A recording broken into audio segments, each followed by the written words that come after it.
Maaaring sinabihan ka ng doktor na may taning ka na hindi ka nagagaling. Ang tagal mo nang iniinom yung gamot na yan pero paulit-ulit ang sakit. Ang Santiago 5:15 na sinasabi dito pagagalingin ng Diyos ang may sakit dahil sa panalangin may pananampalataya. Palalakasin siyang muli ng Panginoon. Kapatid, ikaw na may karamdaman, panghawakan mo ang pangako ng Panginoon. Hindi aksidente na nanonood ka ngayon.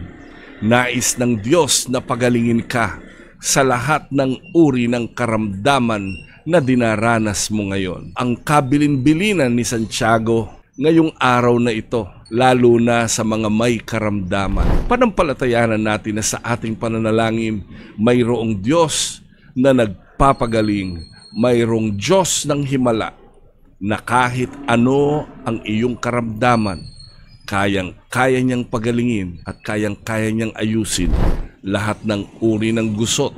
Pakanamnamin mo ang pangako ng Panginoon. Todo-todong pagpapala mula sa Diyos ng himala ang maranasan ng bawat isa.